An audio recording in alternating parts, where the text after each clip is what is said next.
I'll take you there to the BRIC countries in my next question, but I have one point to make, and I wanted your quick take on that.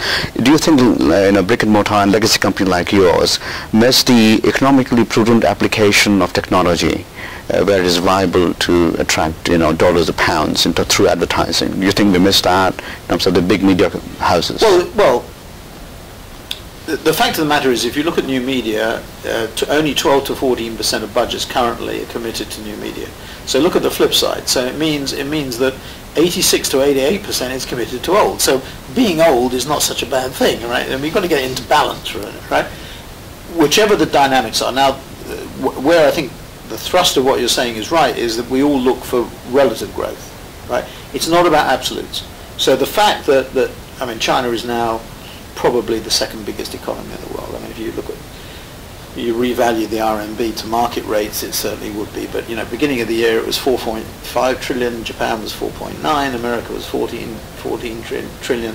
So China is a big economy, and it's growing at 8% post the Party Congress.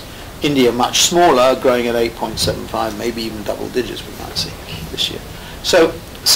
But it's all about relative growth, and the absolutes do give you an opportunity. So it's the same thing so old media is like Western Europe, right? And it's big, but it's slow growth. Right? But there's still big opportunities. Right? So you don't want to ignore them. So you have to do both. You have to spit and chew gum. Lyndon Johnson, I think, said you have to spit and chew gum at the same time.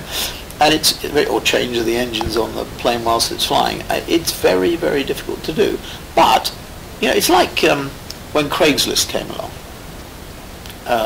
What did you do if you had a newspaper which was totally dependent on local classified?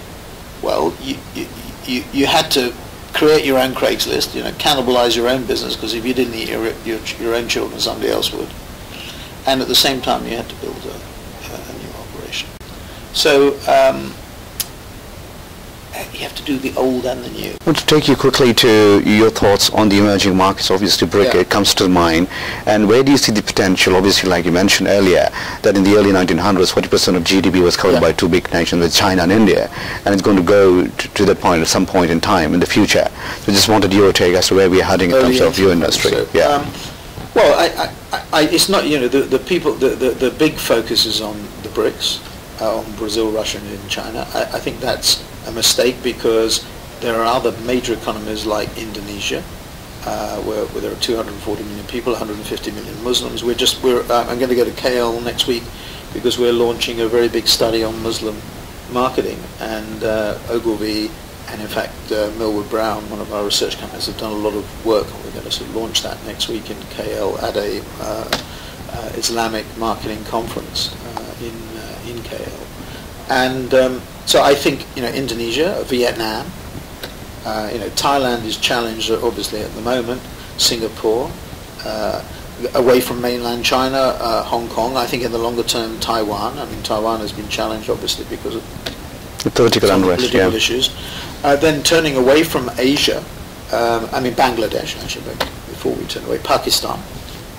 Despite all the challenges, despite the terrible political risks and the terrorist issues in Pakistan, packaged goods businesses in Pakistan, Unilever and Nestle, these types of companies, are building very, very strong and big businesses there. 185 million people, young age profile, fantastic opportunities.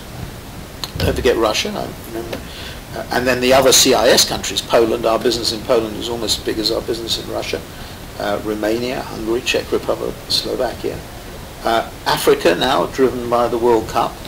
The opportunities there. There's some major, very interesting opportunities in Africa that we've invested very heavily in Africa in the last year. Scan Group, Jupiter Drawing Room, Smollen are three businesses that we've taken significant equity interest in to complement what we have there with Y&R and Ogilvy and Gray and JWT and Millward Brown and everybody else.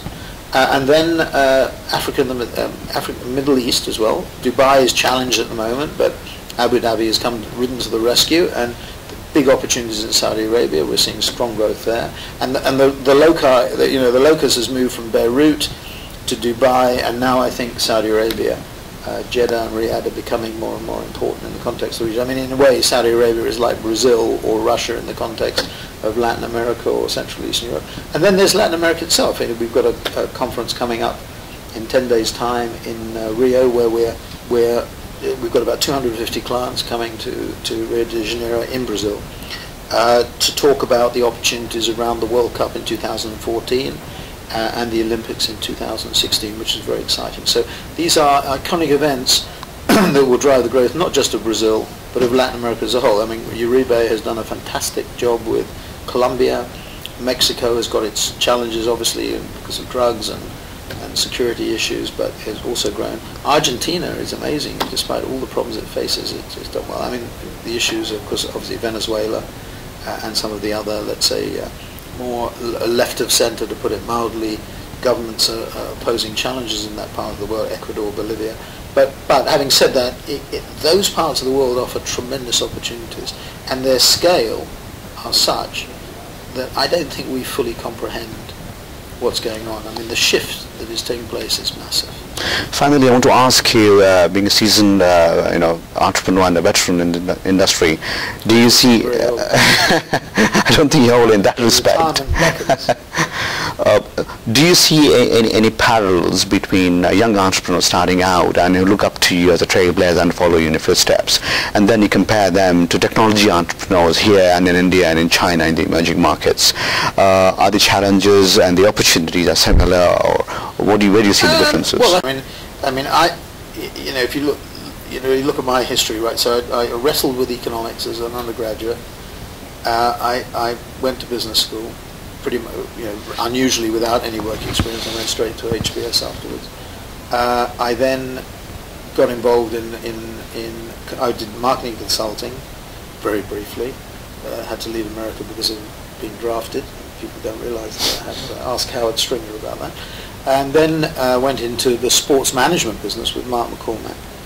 And then, really by accident, got involved in the advertising industry. And I was sort of searching for an industry, going back to what my dad said to me, searching for an industry where I could establish a presence. I mean, the interesting thing about the advertising industry is you're only as good as your last ad. Not because I've written ads, but that's the reputational thing. So it's very much like the sports and entertainment industry. Why is it that Afro-Americans have gone into the entertainment industry or sports industry or been very successful? Because there are no barriers to entry. There is less discrimination. If you're a good basketball player, it doesn't matter what the colour of your skin is, and also it's for high achievers because you get immediate feedback. That's one of the things about high achievers is they like immediate feedback, and you certainly do that in sports, depending on what you score, or in entertainment in terms of how many CDs or whatever it is you sell. So I think the industry, I searched for an industry which was like that, where there were no barriers to entry, and advertising is very much like sports and entertainment. The barriers to entry in terms of capital investment are limited, so it was very attractive. It was also global, and becoming increasingly global. I mean, Warren Buffett invested in IPG and Ogilvy in the 70s and 80s at 3 or 4 times earnings, because he thought it was a royalty on the growth of multinational companies. It's also an industry which is heavily exposed to technology, more so now than I ever thought when we started WPP in 1985, and that's why I think the business has changed. So, the data opportunities, again, given the growth in technology, which Consumer Insight is $4 billion out of our $14 billion of revenue, it's a phenomenal opportunity. I mean, there are big challenges, but a phenomenal opportunity. So, there are elements of what we're doing with legacy companies which are the same, but it's very different to a Facebook, a Google, a Yahoo. I always wanted to start something from scratch and build it up. I never wanted to start something from scratch and then sell it, and then start from something from scratch and then sell it. I've always been sort of very focused on one thing and building something for the long term. So philosophically, it's quite different to a Silicon Valley entrepreneur coming up with a technology-based idea. So Mateen, Sorrell, it's a pleasure. Thank you. Good to see you.